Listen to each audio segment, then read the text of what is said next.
ओम नमो नारायण। ओम मंगलम भगवान विष्णु मंगलम गुरुदेव मंगलम पुण्यकाक्ष मंगलाय तनो हरि गुरु ब्रह्मा गुरु विष्णु गुरुदेवो महेश्वरा गुरु साक्षात् परब्रह्म तस्मै श्री गुरुवे नमः। हरे कृष्णा कृष्णा कृष्णा हरे हरे, हरे राम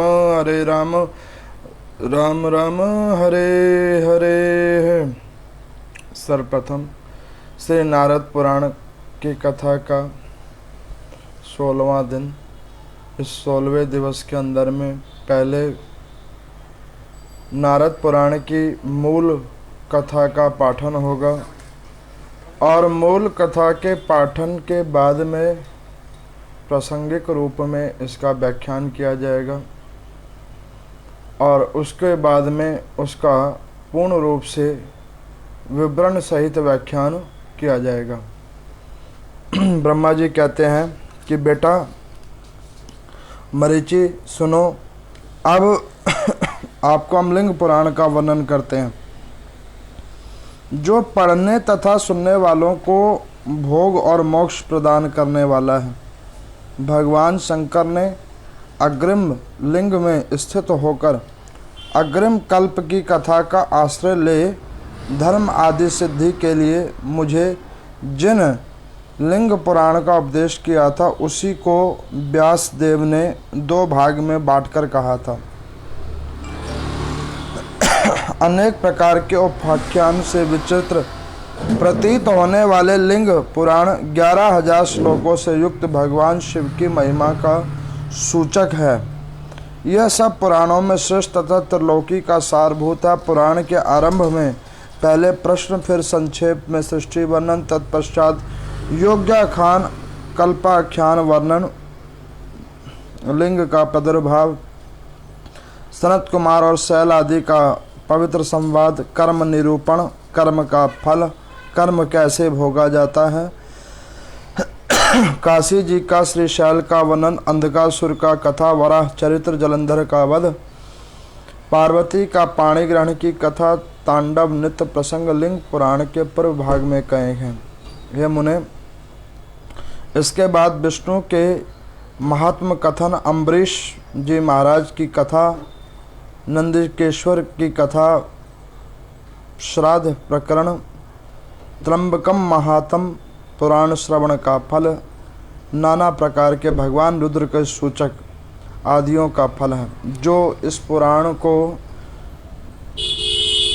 फागुन के मास के अंदर में पूर्णिमा को तिल धेनु के साथ ब्राह्मणों को भक्ति पूर्वक इसका दान करता है, जरा मृत्यु रहित शिव साज्य का प्राप्त कर लेता है। जो मनुष्य पाप नाशक लिंग पुराण का पाठन एवं श्रवण करता है वो भी इस लोक में उत्तम सुख भोग कर अंत में शिव लोक को चला जाता है।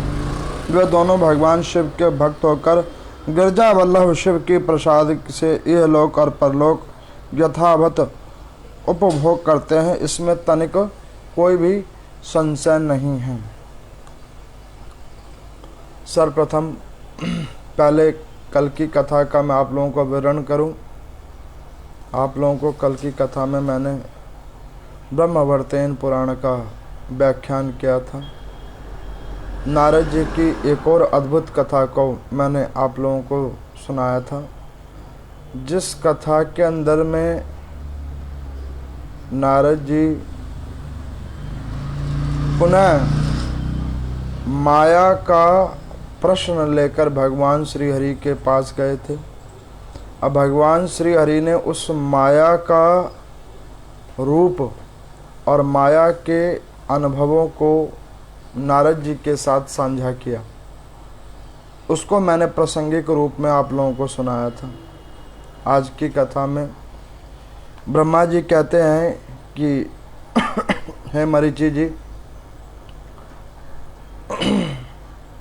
जो लिंग पुराण है, ये लिंग पुराण की जो कथा है वो कुछ इस प्रकार से है कि इस पुराण का मतलब है कर्म का पुराण। लिंग पुराण का मतलब है कर्म का पुराण। इस लिंग पुराण के अंदर में उन्होंने भगवान शंकर की अद्भुत महिमाओं का वर्णन किया हुआ है। लिंग पुराण के अंदर में शिवलिंग कैसे निर्मित हुआ उसका विधान बतलाया गया। शिवलिंग की पूजा करने से क्या फल मिलता है उसका विधान बतलाया हुआ। शिव पार्वती विवाह कैसे हुआ, अंधकासुर कैसे मारा गया, जलंधर वित्रासुर आदि नाना प्रकार आदि असुरों का दोहन जो भगवान भूत भावन शंकर के द्वारा हुआ उसकी अद्भुत कथाएं। उसके बाद में भगवान शंकर के द्वारा माँ पार्वती को कर्म का बोध करवाया गया। लिंग पुराण के अंदर में भगवान शंकर कहते हैं कि देवी, पृथ्वी पर जितने भी चराचर जीव हैं सब कर्म के बंधन में बंधे हुए हैं और कर्म के बंधनों के अनुसार जीव आत्मा कर्म को भोगते हुए पृथ्वी पे आते और जाते रहते हैं। इस लिंग पुराण के अंदर में वो कह रहे हैं कि भगवान शंकर कहते हैं कि कर्मों को भोगने के बाद जीव आत्मा पाप और पुण्य कैसे भोगता है। माँ पार्वती को कहते हैं कि ये नंदी जो आपकी इतनी सेवा करता है इसने भी कर्म उचित किए थे तो ये हमारा गण बना हुआ है। वो कहने लगे कि पृथ्वी पे जो भी कुछ दिख रहा है सब का सब कर्म बंधन के अंदर बंधे हुए हैं। जब इस प्रकार से ये कथा सब लोग के बीच में सूत जी सौनक आदि ऋषियों को सुनाने लगे तो सौनक आदि ऋषियों ने पूछा कि प्रभु, ये कर्म का बंधन और कर्मों का फल क्या है और इस कर्म को भोगने का सुलभ तरीका क्या है। तो सूत जी भगवान कह रहे हैं कि नारद जी कृपा करके इस प्रसंग के ऊपर में आप ध्यान दें और इसके ऊपर में प्रकाश डालें, कोई सचित्र वर्णन आप कहें। नारद जी ने कहा कि देखो सौनक आदि ऋषियों, पृथ्वी के ऊपर में हर जीव आत्मा का, पशु पक्षी जीवित निर्जीवित, सब कर्म भोगने के अनुसार पृथ्वी पे उनकी आयु निर्धारित होती है। कर्मों के अनुसार वो पृथ्वी पे आते और जाते रहते हैं। तो वहाँ पर एक सचित्र वर्णन वो कर रहे हैं कि एक समय काल के अंदर में, सतयुग के अंदर में राजा पृथु थे। एक बार राजा पृथु अपने बगीचे के अंदर में घूम रहे थे। बगीचे के अंदर में घूम रहे थे राजा पृथु, तो वहाँ पर एक भिक्षा मांगने के लिए एक संत राजा के पास में आया और राजा के आगे उसने कटोरा फैलाया और वह भिक्षा मांगने लगा। राजा पृथु ने एक बार सुना, दो बार सुना और उनके द्वारा कई बार कहने पर राजा पृथु खिजियाते हुए उन्होंने क्या किया कि वहाँ पर उनके अश्व घोड़े का लिंद पड़ा हुआ था, मल पड़ा हुआ था। राजा को कुछ उस संत के बार बार कहने का और भिक्षा मांगना अच्छा नहीं लगा। राजा ने क्या किया, उस अश्व का लिंद उठाया और उस मांगने वाले भिक्षुक के पात्र के अंदर में डाल दिया। वो संत भी बड़े अद्भुत थे, उन्होंने उस भिक्षा को लिया और लेकर अपने आश्रम पे आ गए। आश्रम के कोने के ऊपर में उस लिंद के रख दिया। कुछ समय काल बीता, राजा पृथु वन के अंदर में शिकार करने के लिए गए और अपने साम्राज्य का विस्तारीकरण करने के लिए वो अपने कुछ साथियों के साथ वन की ओर गए। राजा पृथु भागते भागते भागते भागते एक घोर जंगल के अंदर में आ गए और उस घोर जंगल के अंदर में राजा पृथु ने क्या देखा कि एक कुटिया के आगे अश्वों के लिंद का पहाड़ बना हुआ है। अश्वों के लिंदों का पहाड़ बना हुआ है। अब राजा पृथु बड़े विस्मित और विचलित हुए उस लिंदों के पहाड़ को देखकर। उन्होंने देखा और वो बड़े आश्चर्यचकित हुए और उन्होंने वो लिंद के पहाड़ को देखकर अपने अश्व के ऊपर से उतरे और उस पहाड़ के पास में जो साधु की कुटिया है उस कुटिया पे वो गए। नारद जी कहते हैं कि देखो कि राजा उस लिंद के पहाड़ की ऊंचाई देख रहा है, चौड़ाई देख रहा है और बड़ी आश्चर्य कर रहा है और सोच रहा है कि यहाँ पर दूरों दूरों तक अश्व नहीं है और ये अश्व ना होने की वजह से और यहाँ पे ऐसे अश्वों का पालन भी नहीं हो रहा है, तो ये लिंद की इतनी बड़ी पहाड़ कैसे बन गया, उस अश्व के मल का पहाड़ इतना बड़ा कैसे बन गया। अब वो उस मुनि के पास में गए, उस संत के पास में गए, संत को देखा, जाकर प्रणाम किया। प्रणाम करने के बाद में उन्होंने पूछा कि महात्मन,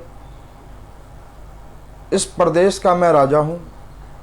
तो उन महात्मा जी ने कहा कि बिल्कुल राजा, मुझे पता है कि आप इस प्रदेश के राजा हो, इस प्रदेश के क्षेत्र पालक हो, वो मुझे पता है। तो उन्होंने कहा कि महात्मन कृपा करके मुझे ये बतलाइए कि यहाँ पर आसपास में कोई भी अश्व नहीं है, लेकिन ये अश्व का पहाड़ कैसे, उसके मल का पहाड़ कैसे इतना बड़ा बन गया, उसके लिंद का पहाड़ कैसे कैसे बन गया। तो महात्मा हंसकर कहने लगे कि ये किसी राजा की दी हुई लिंद ही है और उसका पहाड़ बन गया। जब ये बात राजा पृथु ने सुना तो राजा पृथु को ध्यान आया कि भिक्षा में तो मैंने ही एक साधु को लिंद दी थी। अब उन्हें आया और उनके मन में बड़ा संताप हुआ कि मैंने इतना बड़ा प्रदेश का मैं क्षेत्र पालक हूँ और मैंने ये क्या अभिष्ट कार्य किया। मैंने एक संत को भिक्षा मांगने में वो आए तो मैंने उनको लिंद दे दिया। और राजा बड़ा कुंठित हुए। राजा ने उन संत को पूछा कि महात्मन, मैंने तो पात्र में थोड़ा सा लिंद जो अश्व के आगे पड़ा था वो मैंने डाला था, लेकिन इस लिंद का ये पहाड़ कैसे बन गया, कृपा करके मुझे आप ये बतलाओ। तो महात्मा कहने लगे कि दी हुई दान की कोई भी वस्तु उसी प्रकार से वृद्धि को प्राप्त करती है जैसे कि दूध के अंदर में जल समा जाया करती है। कभी भी दूध के अंदर जल समाता है, लेकिन जल के अंदर में दूध नहीं समाता। जल के अंदर में दूध नहीं समाता, दूध के अंदर में जल समा जाया करता है। अब उन्होंने कहा कि महात्मन, ये लिंद का पहाड़ बन चुका है, तो ये लिंद का पहाड़ क्या है। तो उन्होंने कहा कि ये लिंद का पहाड़ तुम्हारे द्वारा दी गई दान है।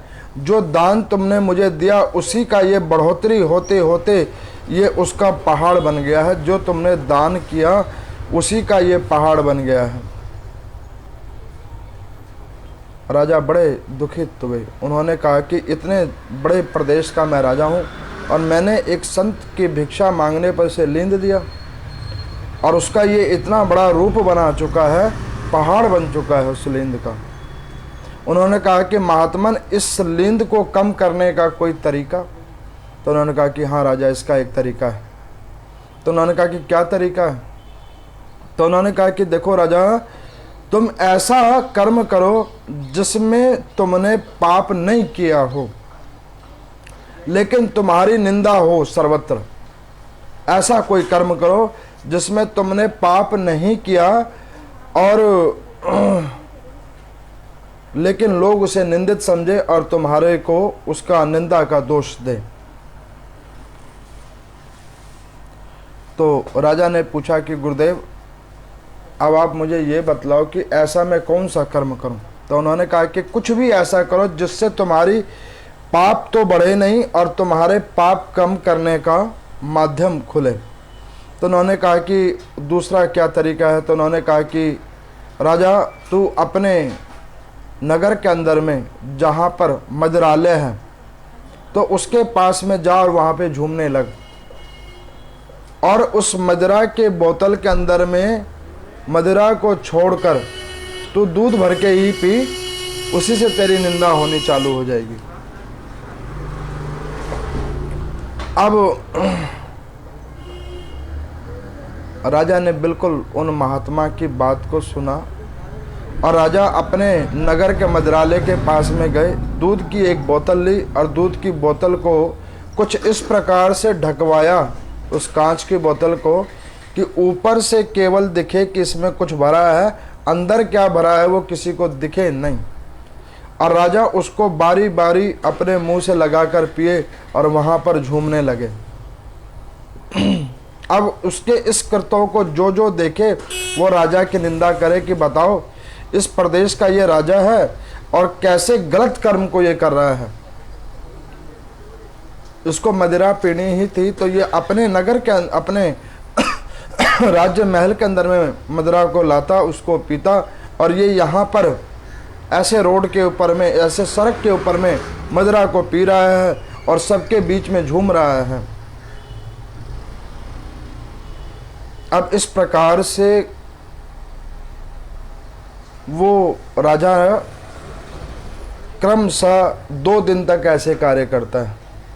अब राजा वास्तविक में दूध पी रहा है, कोई नशा नहीं कर रहा, लेकिन उसको देखकर लोग समझ रहे हैं कि ये पाप कर्म कर रहा है। पूरे राज्य के अंदर में राजा की निंदा हो रही है। 2 दिन के बाद में वो राजा उस महात्मा के पास जाता है, देखता है कि वो पहाड़ खत्म हो चुका है।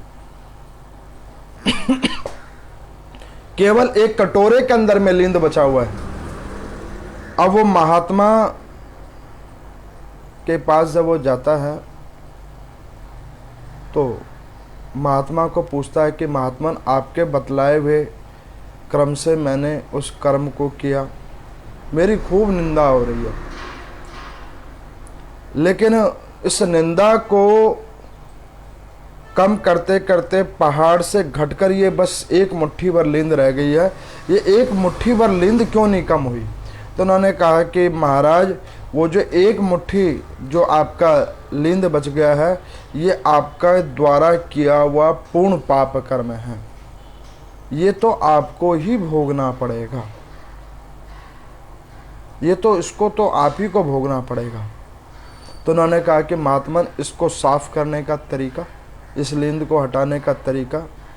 तो उन्होंने कहा कि इस लींद को साफ करने का तरीका केवल और केवल एक ही है कि इसके अंदर में ज्ञान रूपी प्रवाह रूपी जल को डालो और इसको थल से मिला दो तो ये लींद साफ हो जाएगी। इसे तुम्हें भोगना नहीं पड़ेगा, इसका भक्षण नहीं करना पड़ेगा। नारद जी कहने लगे कि इस कथा से आपको क्या समझ में आया? इस कथा से ये महत्व निकलता है कि व्यक्ति जो कर्म करता है अच्छा और बुरा, उसी का प्रभावों का उसका पहाड़ बनता है। पाप कर्म कीजिए तो पाप कर्म का भी पहाड़ बन जाएगा, पुण्य कर्म कीजिए तो उसका भी निमित्तार्थ कुछ ना कुछ बनेगा। और उसका जब आप किसी की निंदा करिएगा, आप किसी के निंदा करिएगा तो वो निंदा के अंदर में वो जो दूसरों का मल है, दूसरों का जो पाप रूपी मल है, वो मल आप लोगों के भाग्य में आ जाएगा। अपना पाप कर्म तो है ही, दूसरों का भी पाप कर्म हमारे अंदर में आ जाता है जब हम किसी की निंदा करते हैं। यहाँ पर संत कहते हैं कि निंदा नहीं करनी चाहिए किसी की। निंदा करो, और निंदा करने से क्या होगा कि जितने भी आपके पुण्य कर्म हैं वो पुण्य कर्म आपके क्षीण हो जाएंगे। इसलिए कि भगवान कहते हैं, नारायण भगवान का एक वास्तविक करण है कि अगर आप कोई कर्म बंधन के अंदर में कोई कर्म करो चाहे ना करो, किसी की निंदा नहीं करो। निंदा करने से भी पाप लगता है और निंदा को सोचने से भी पाप लगता है। एक बार कबीर जी थे इसी पृथ्वी लोक पे कलयुग के अंदर में, बहुत अद्भुत संत थे। कुछ लोग उन कबीर जी से चिढ़ने लगे थे, तो उनसे जब चिढ़ने लगे थे तो वो जहाँ तहाँ उनको रोक रोक कर कहते कि कुछ चमत्कार दिखाओ। आजकल लोग जहाँ पे भी पूजा करते हैं, पाठ करते हैं, तो उस पूजा और पाठ का फल पहले जानना चाहते हैं कि भाई ये पूजा करने के बाद क्या फल मिलेगा, ये उपाय करने के बाद क्या फल मिलेगा। और तो और भगवान को फूल चढ़ाया है तो फूल चढ़ाने के बाद में क्या फल मिलेगा वो सब जानना चाहते हैं।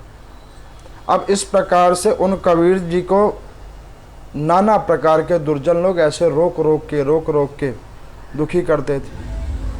कबीर दास जी बड़े दुखित हुए, बहुत दुखित हुए, तो वो अपने गुरुदेव के पास में गए और गुरुदेव के पास में जाकर उन्होंने कहा कि गुरुदेव, आपके द्वारा दी गई दीक्षा को मैंने प्राप्त किया, उसका अध्ययन किया, मुझे प्रभु का साक्षात्कार हुआ, लेकिन इस मानवों से मैं अपना पिंडा कैसे छुटाऊं जो मेरे पीछे में परस्पर मुझे दुखी करने के लिए इतना प्रयास करते हैं।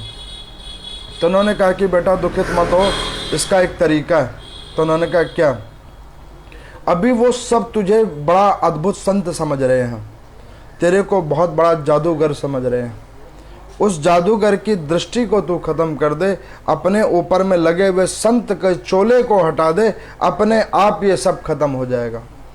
तो उन्होंने कहा कि गुरुदेव वो कैसे होगा? उन्होंने कहा कि बेटा वो हो जाएगा, तू मन से सोच और ऐसा कुछ सोच जिसको देखने के बाद दूसरों के अंदर में घृणा उत्पन्न हो जाए।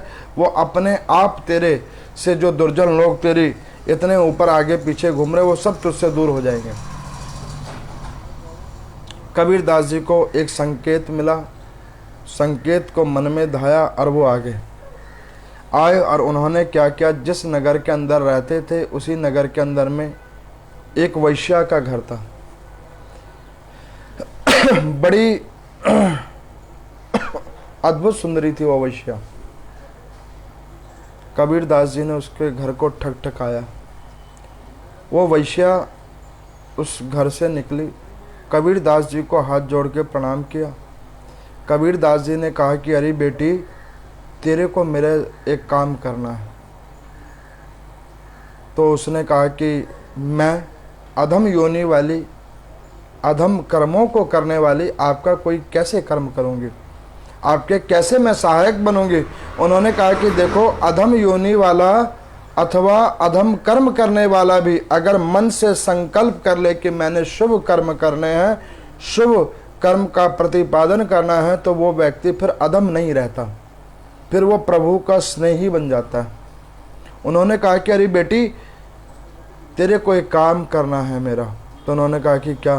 तो उन्होंने कहा कि पुत्री, तेरे को आज शाम को केवल इस बीच बाजार में मेरे साथ, तेरे को इस सड़क के ऊपर में एक बार इधर से उधर तक चलना है।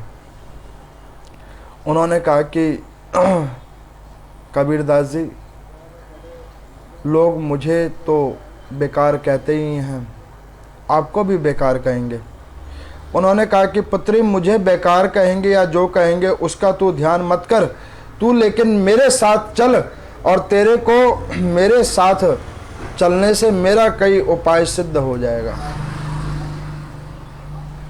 अब उस वैश्या को लिया, कबीर दास जी बिल्कुल अलग चल रहे हैं, वैश्या भी अलग चल रही है, लेकिन वो वैश्या कबीर दास जी को देख रही है और कबीर दास जी उसे संतवाणी रूप में उसको कोई कथा सुनाते हुए लेके जा रहे हैं।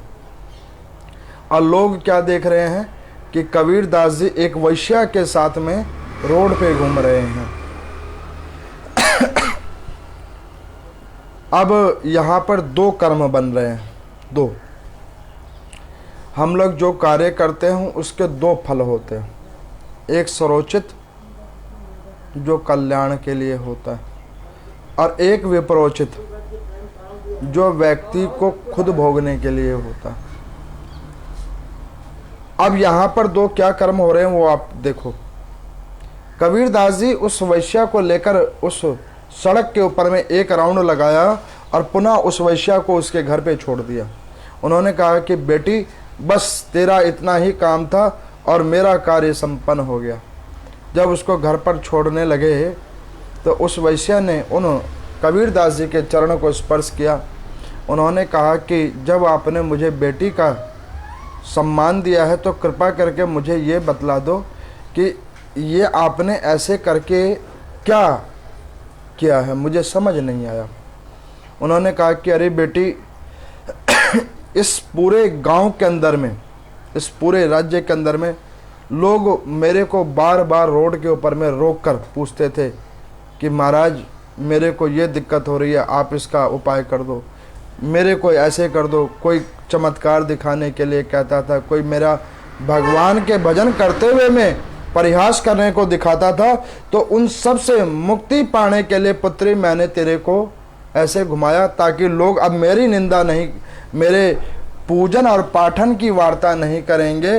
वो अब इस बगैर किए हुए पाप कर्म का वो भोगन वो करेंगे और जो मेरे ऊपर दोष वो लगाना चाहते हैं वो दोष उनके ऊपर में लग जाएगा। अब यहाँ पर में दूसरा क्या कर्म हुआ है वो देखो। दूसरा जो स्वरोचित कर्म हुआ है वो क्या हुआ है वो देखो। स्वरोचित कर्म ये हुआ है कि आज उस वैश्या के ऊपर में एक संत की कृपा हुई है। उस संत की वाणी को उसने सुना है और संत की वाणी को सुना है और संत की वाणी को सुनकर वो मन से बड़े भाव से प्रायश्चित ला रही है कि पूरे जीवन मैंने केवल और केवल पाप कर्म किया। उस पाप कर्म के प्रभाव से समाज में मेरी मन बुद्धि सब खराब हो गई है। इस पापी शरीर से बहुत पाप कर्म किए हैं और उस पाप कर्म को भोगने का जब कल्प आएगा तो किस प्रकार भोगा जाएगा वो सोचने की आज उसकी बुद्धि खुल गई है। उस संत के द्वारा उस सड़क के ऊपर में चलने, एक राउंड लगाने से, उस संत की वाणी को सुनने, अंत में उस संत के चरण को स्पर्श करने से उसके अंदर में आज सात्विक तत्वों का निरूपण हो गया है। और उन सात्विक तत्वों ने उस वैश्या के पुराने जितने भी पाप कर्म थे उस संत की वाणी के प्रभाव से, संत के चरण के स्पर्श करने के प्रभाव से आज सारे वो कटित हो चुके हैं। और जब वो वैश्या मरती है और जब वो प्रभु के पास जाती हैं तो वहाँ पर धर्मराज जी कहते हैं कि इसने पूरे जीवन पाप कर्म किया लेकिन अंतिम के कुछ क्षणों में अद्भुत संत की वाणी को सुना और उस संत के चरण को स्पर्श किया जिसके प्रभाव से इसके सारे पाप कर्म कटित हो गए हैं। तो इसको अब सद्गति की प्राप्ति हो। यहाँ पर सूत जी कहते हैं कि ये पापों को काटने का तरीका है, कर्मों से बचने का तरीका है, पाप कर्मों से बचने का तरीका है। तो यहाँ पर शौनक आदि ऋषियों ने पूछा कि प्रभु पहले प्रश्न का तो आपने उत्तर दे दिया, फिर दूसरे प्रश्न का कि फिर व्यक्ति कर्मों के फल को भोगे कैसे। ये तो आपने बता दिया कि कर्म चाहे कैसा भी हो व्यक्ति को उसको भोगना ही पड़ता है और उसको पूर्ण रूप से खत्म करने के लिए ज्ञान रूपी जल को अपने अंदर में लाना पड़ता है जिससे वो पाप कर्म कटित हो जाता है। लेकिन आखिरकार ये कर्म फल को भोगें कैसे, अब आप हमें बतलाओ। तो उन्होंने कहा कि इसका भी आपको एक और कथा सुनाते हैं।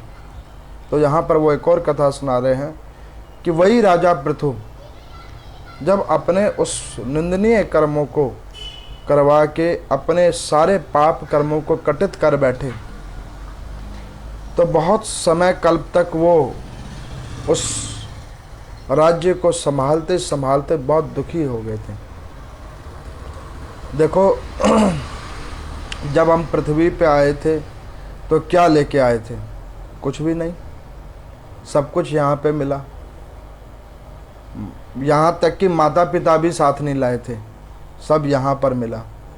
ये बात सत्य है कि एक माँ होती है, एक पिता होते हैं, जिससे एक संतान उत्पन्न होती है, और उस संतान के अंदर में जो आत्मा होती है वो पृथ्वी पे आकर वो अपने कर्मों को भोगती है।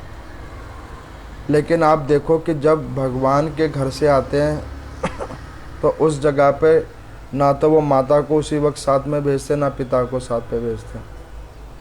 वो पृथ्वी लोक पे आने के बाद, इस पृथ्वी के स्पर्श होने के बाद माता और पिता की बोधि भेजते। पिता भी यही होता है, माता भी यही होती है, बस बोध वो स्पर्श होने के साथ ही जागृत होती है।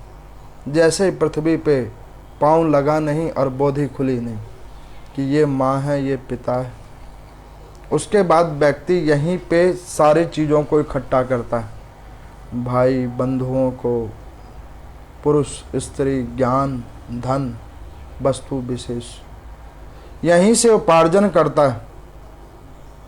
उस उपार्जन करने के लिए इतना टेंशन लेता है, जबकि वो सब जान रहा है कि इनकी कोई वैल्यू नहीं है, ये सब वस्तुएं यहाँ मिल रही हैं और यहीं छूटेगी, जान रहा है, लेकिन एक स्ट्रेस मन में बैठा हुआ है। अच्छा, उसे ये भी पता है कि उसके रहने और ना रहने से कोई कार्य रुकेगा नहीं। बड़ी अद्भुत बात है कि किसी के चले जाने से भी कोई कार्य नहीं रुकता और किसी के आ जाने से भी कोई कार्य बढ़ नहीं जाता। काम जैसा था वैसा का वैसा ही चल रहा होता है। एक व्यक्ति कम हो जाए तो और एक व्यक्ति बढ़ जाए तो। सूजी कहते हैं कि यह भवसागर, इसका नाम क्यों दिया है? भवसागर इसीलिए नाम दिया है कि सागर में से एक दो बाल्टीन पानी निकाल लो तो और एक दो बाल्टीन पानी डाल दो तो उसमें कोई कमती नहीं होगी, वो वैसे के वैसे ही रहेगा, ना तो बढ़ जाएगा ना घटेगा, वो तो जैसा है वैसे का वैसा ही रहेगा। फिर व्यक्ति इन सब चीज़ों को इकट्ठा करता है, उसके लिए इतनी टेंशन लेता है, उस टेंशन में वो पाप कर्म करता है। एक नई उपलब्धि को प्राप्त करने के लिए कई पाप कर्मों को करता है। क्षणिक सुखों को प्राप्त करने के लिए वो बहुत सारे पाप कर्म करता है, और जब उसे कुछ भी अंतिम समय में वो उपार्जित किए हुए चीज़ों से उसे कुछ जब हासिल नहीं होता और जब वो मरने लगता है, तब वो सोचता है कि मैंने ये इतना इकट्ठा क्यों कर लिया। अधिकांश लोग सिकंदर का उदाहरण देते हैं, लेकिन मैं सिकंदर का उदाहरण नहीं देता, क्योंकि सिकंदर बीत चुका है। हम अभी के लेटेस्ट उदाहरण आपको देते हैं कोरोना के काल का। इस कोरोना के काल का बिल्कुल भोगी हुई, बिल्कुल वर्तमान भोगी हुई आदमी पैसे लेकर, संसाधनों को लेकर एक हवा को ढूंढ रहा है, ऑक्सीजन को ढूंढ रहा है। कोई हॉस्पिटल देने वाला नहीं है, कहीं पे उपचार नहीं हो रहा है, धन को लेने के बाद भी। मैंने तो ये भी देखा, ये भी सुना कि कई कई लाख रुपए, कई कई करोड़ रुपए लगाने के बाद भी बंदे नहीं बचे। आप लोगों ने सुना होगा, एक नामी कंपनी है, मैं उसका नाम नहीं लूँगा।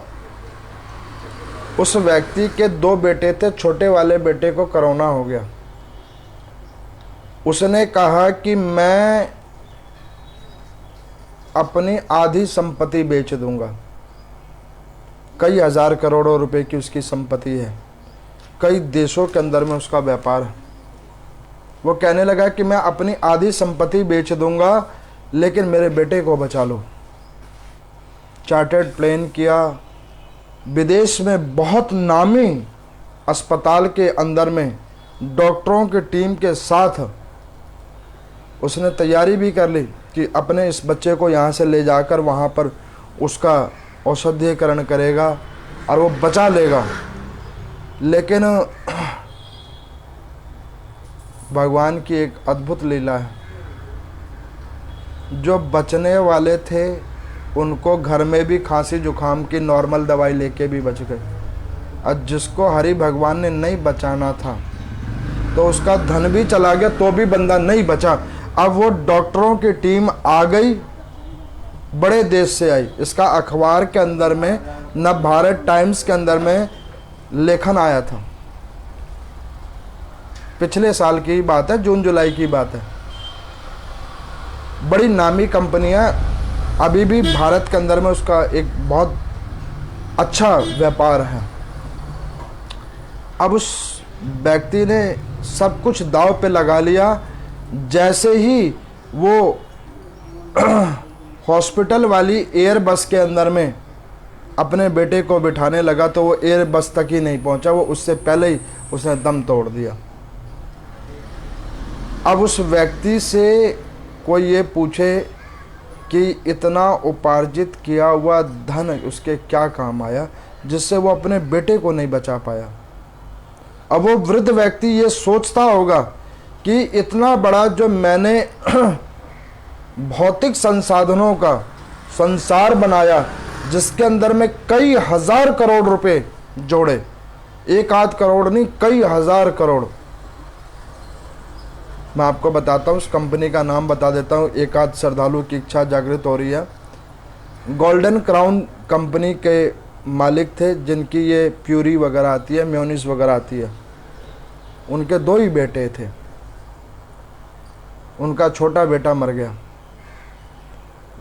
और अरबों रुपया उनके पास। बंदे ने जी जान लगा दी उसको बचाने के लिए, लेकिन वो बचा नहीं पाए उसको, क्योंकि उसके भाग्य में बचना नहीं है। उसके भाग्य में बचना नहीं है। हरि भगवान ने उसके भाग्य में आयु नहीं लिखी हुई है। अब आयु ना लिखे होने के बावजूद अब उसने फिर भी प्रयास किया और फिर भी नहीं बचा पाया। इसका क्या मतलब है? मैंने इसीलिए कि सिकंदर का उदाहरण नहीं दिया आपको। सिकंदर को ना आपने देखा ना मैंने देखा, बस केवल किताबों में सुना है, लेकिन इसको अभी प्रत्यक्ष सबने देखा। ये भारत का वासी है और इस भारत के अंदर में उसका जीवंत ये रूप देखा गया कि उसने पैसा एक तरफ लगा दिया कि कैसे भी करके मेरा बच्चा बच जाए, लेकिन नहीं बचा। ये जितने भी भौतिक संसाधन हैं, ये संसाधन यहीं से मिलते और यहीं छूट जाते हैं। अंत में व्यक्ति खाली हाथ ही जाता है। अब बताओ, उसका वो बेटा मर गया, क्या इंडस्ट्री बंद हो गई? नहीं, इंडस्ट्री चल रही है। अब 1 साल होने को आने वाला है, इंडस्ट्री चल रही है। जो काम हो रहा है वो हो ही रहा है, लेकिन जिसका स्थान खाली होना था वो स्थान खाली हो गया, और उसके स्थान पे जिसको बैठना था वो आकर बैठ गया। हो सकता है उससे ज़्यादा काम हो रहा हो सकता है उससे थोड़ा कम काम हो रहा हो, लेकिन काम का तो जो चैन है वो चल ही रहा है। उसमें से केवल हम आ और जा रहे हैं। यही हमारी सोच का और समझ का फर्क है। अब उस राजा पृथु ने मन में सोचा कि मैं इन कामों से बहुत दुखी हो गया हूँ, बड़ा दुखी हो गया हूँ। इस राज्य को संभालते संभालते मैं बहुत दुखी हो चुका हूँ। अब मैं इससे कैसे बचूं, ये बेमतलब की टेंशनों से कैसे बचूं? तो उन्होंने मन बनाया कि इससे बचने का एक ही तरीका है कि जिस संत ने मेरे ऊपर कृपा की, मेरे पापों को कटित करवाया, उसी संत के पास चलूं तो वो भी यही मेरी चिंता को दूर करेंगे। कभी भी ध्यान करना, जब जीवन में बहुत दुखी हो जाओ और आपको कोई रास्ता नज़र नहीं आए कि अब इस दुखी के पल में आपको किधर जाना है, तो उस समय में कुछ मत करना, अपने इष्ट देवता के पास चले जाना, अपने गुरुदेव भगवान के पास चले जाना, उनके चरण पकड़ लेना और कहना कि गुरुदेव इस विषम हालात से हमें बचाओ। और आप देखना कि उस हालात में केवल और केवल आपको बचाने वाला केवल और केवल एक ही व्यक्ति सहायक होगा, वो आपके इष्ट भगवान और इष्ट भगवान के रूप में गुरुदेव भगवान। यही गुरुओं की महिमा है, संतों की महिमा है। नारद जी कहने लगे कि इस प्रकार से वो राजा पृथु दुखी होकर उस संत के पास में गए और उस संत को जाकर उन्होंने हाथ जोड़ा और संत को हाथ जोड़ा और संत को कहा कि महात्मन, आपने मेरे पहले भी पाप कर्मों को कटित करने में बड़ी सहायक रूप से आपने मेरी मदद की थी। अब कृपा करके अब एक और मेरी मदद कर दो। ये जो मुझे अनावश्यक चिंतन, अनावश्यक जो मेरा टेंशन है वो कैसे ख़त्म हो, उसका कोई उपाय कर दो। मैं इस प्रजा को संभालते संभालते दुखी बहुत हो चुका हूँ। तो उस संत ने कहा कि राजा, उस राज्य को तू किसी को दे दे, क्यों इतनी टेंशन लेता है। उन्होंने कहा कि महाराज किसी को मैं किसको दे दूं। तो उन्होंने कहा कि तू अपने बेटे को दे दे, तेरा बेटा चला लेगा। कहने लगे कि मेरा बेटा ठीक नहीं है, उसके स्वभाव में जानता, वो उसको डुबो देगा। संत हंसकर कहने लगे कि किसको वो डुबो देगा और किसको तूने डूबने से बचा रखा है। उन्होंने कहा कि महाराज जो मैंने धन कोष ये साम्राज्य को बढ़ा रखा है, उस साम्राज्य को जैसे ही मैं बेटे को दे दूंगा तो वो उसको बर्बाद कर देगा। तो महात्मा कहने लगे कि बेटा कोई किसी को बर्बाद नहीं कर सकता, कोई किसी को आबाद भी नहीं कर सकता। अभी कुछ दिन पहले कोई जानता था कि रशिया और यूक्रेन की लड़ाई हो जाएगी, कई लोग बेघर हो जाएंगे, कई कंट्रियों के बीच में लड़ाई हो जाएगी, अफगानिस्तान के ऊपर तालिबान बैठ जाएगा, कोई नहीं जानता। और लोग बैठ रहे हैं ना, हो रहा है ना, ये कोई नहीं जानता। ये भगवान जानते हैं किसको कब रहना है और किसको कब उठा लेना है, वो तो प्रभु जानते हैं, ये हरि भगवान जानते हैं। महात्मा ने बोला कि राजा, अच्छा तेरे को अपने बेटे के ऊपर में नहीं है विश्वास, तो एक काम कर, तेरा कोई भाई होगा उसको दे दे। तो उन्होंने कहा कि नहीं नहीं, भाई तो पहले ही मेरे जान का दुश्मन है, वो तो पहले ही चाहता कि ये राज्य को मैं ले लूं। अब उन्होंने कहा कि अच्छा अपने किसी मित्र को दे दे जो तेरा बहुत अच्छा मित्र हो। उन्होंने कहा कि देखो मित्रता तो मैं सबसे करता हूं, लेकिन पैसे से किसी की कोई मित्रता नहीं करता। तो उन्होंने कहा कि अच्छा एक काम कर कि ये अपना राज्य मुझे ही दे दे, मुझे दे दे। राजा ने बड़ी देर सोचा, फिर उसने सोचा कि संत को ही देना ज़्यादा अच्छा है, क्योंकि संत की दृष्टि समदृष्टि होती है और समदृष्टि में कभी भी दोष नहीं होता।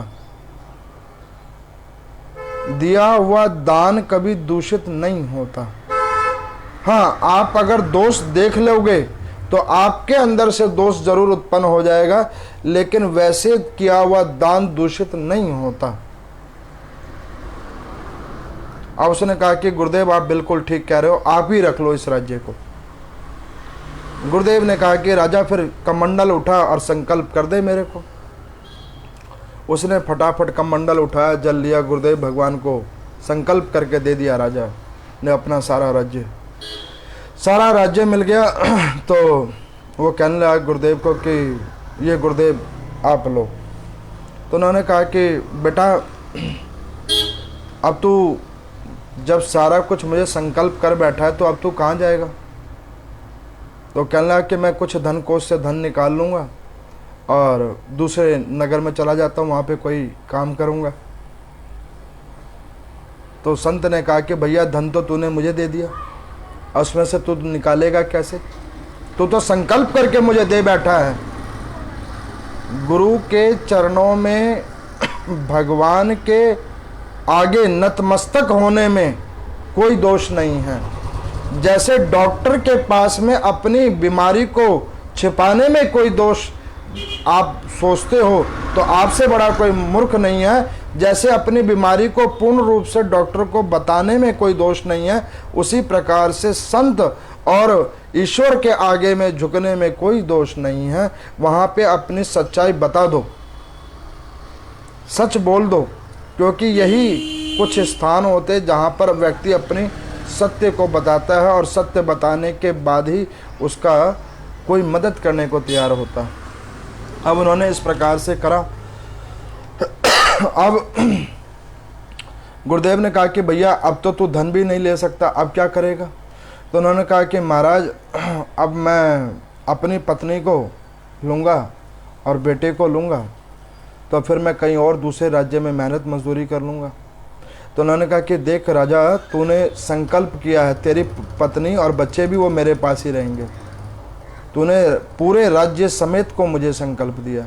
तो कहने लगे कि महाराज फिर मैं अकेले ही कहीं नौकरी कर लूँगा और मैं यहाँ से चला जाऊँगा।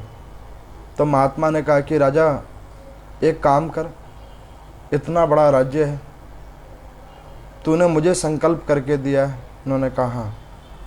तो उन्होंने कहा कि एक काम कर, मेरे को भी एक व्यक्ति चाहिए जो इस राज्य को चलाए अच्छे तरीके से। एक ये मेरी बहुत बड़ी इंडस्ट्री है, इसको चलाने के लिए एक मैनेजर चाहिए जो बहुत अच्छा हो, और तुझसे अच्छा मैनेजर कोई नहीं है। तो एक काम कर, ये राज्य तो मेरा है, इसे चला तू दे। अब तेरी जो तनख्वाह हो वो तनख्वाह तुम मुझसे लेते रहना, जो तेरी इच्छा हो वो तनख्वाह मैं तुझे दूंगा, वो वेतन मैं तुझे दूंगा। तो बस इस इंडस्ट्री को संभाल के चलाना और ये समझ के चलाना कि ये इंडस्ट्री तेरी नहीं, ये इंडस्ट्री मेरी है। और अपने आप को जाओ, टेंशन फ्री हो जाओ, जाओ। अब वो राजा पृथु 1 महीने तक उन्होंने राज्य को चलाया। अब बड़े टेंशन फ्री होके राजा, गुरुदेव भगवान 1 महीने बाद आए, पूछा कि क्यों राजा, आज तुम्हारे वेतन का दिन है, आज तुम्हें हम तनख्वाह देने के लिए आए हैं। उन्होंने हाथ जोड़ा, कहा कि महात्मन बिल्कुल दो तनख्वाह। तो उन्होंने पूछा कि भैया राज्य में सब कुछ ठीक चल रहा है? उन्होंने कहा हाँ बिल्कुल ठीक चल रहा है। कोई दुखी तो नहीं है? कहने नहीं। अच्छा ये बताओ, तेरा काम में मन लग रहा है? कहने लगे हाँ काम में मन लग रहा है। कितने बजे सुबह उठता है? कहने लगा कि सुबह 6 बजे उठ जाता हूँ। अच्छा रात को कितने बजे सो जाता है? गुरुदेव 9-10 बजे तक सो जाता हूँ आराम से। खाता पीता है टाइम से? कहने लगा हाँ बिल्कुल सिस्टमेटिकल खाना खाता हूँ। कितने घंटे तो यहाँ पे काम पे देता है? तो कहने लगे कि गुरुदेव जो वर्किंग आवर्स है 8 घंटे, वो 8 घंटे मैं देता हूँ। उन्होंने कहा कि अच्छा बीवी बच्चे कहाँ हैं तेरे? उन्होंने कहा कि वो भी यहीं हैं। उनको बुलवाया, कहा कि हाँ जी। कहने लगा हाँ गुरुदेव। आए, उन्होंने प्रणाम किया। घर अच्छे से चल रहा है तुम्हारा? उन्होंने कहा बिल्कुल चल रहा है। टाइम से खाना देते हो? हाँ हाँ बिल्कुल टाइम से देते हैं। कपड़े लत्ते धो के ठीक से देते हो? कह ले हाँ हाँ वो सब दिया जा रहा है। इसकी बात मानते हो? कह ले बिल्कुल। क्यों मानते हो? भाई ये तनख्वाह नहीं देगा तो हम लोग खाएंगे कहाँ से, क्योंकि इसने राज्य तो संकल्प करके आपको दे दिया है। गुरुदेव ने कहा कि भैया तू खुश? कह रहा हाँ नौकरी करके मैं बहुत खुश हूँ। अच्छा उसकी घरवाली को पूछा, अब तुम्हें अपने पति के व्यवहार आचरण से संतुष्टि है? उन्होंने कहा बिल्कुल संतुष्टि है। बेटे को बुलाया, उसको पूछा कि क्यों भाई, तुम्हारा पिता जो कार्य कर रहा है उस कार्य को देखकर तुम्हें अच्छा महसूस हो रहा है? कहना है कि बिल्कुल अच्छा महसूस हो रहा है। तुमने क्या सीख ली कि अच्छा काम करने से अच्छा आदमी बनता है और बड़ा व्यक्ति बन जाता है? अच्छा बहुत अच्छी बात है। अब उस राजा साहब ने, राजा पृथु ने हाथ जोड़कर कहा कि महात्मन मेरी तनख्वाह तो दे दो। तो उन्होंने कहा कि तनख्वाह देंगे, बिल्कुल देंगे, किसने कहा नहीं देंगे। उन्होंने कहा कि ये तनख्वाह में तुम्हारा राज्य हमने तुम्हें दे दिया। वो कहने लगा कि गुरुदेव ये मुझे दे दिया? उन्होंने कहा बिल्कुल तुम्हें दे दिया। तो उन्होंने कहा कि ये तो आपका था, आपने मुझे क्यों दे दिया? तो उन्होंने कहा कि बेटा मेरा तो केवल ज्ञान था, जीवन जीने का सलीका तुम्हें मुझे देना था, वो मैंने तुम्हें दे दिया। और उस सलीखों को प्राप्त करके जो तुम्हें तुम्हारे परिवार को अनुभव प्राप्त करना था, वो तुम्हें मैंने प्राप्त करवा दिया। बस ये तुम्हारी वस्तु ही तुम्हें हमने वापस घुमा के दे दी।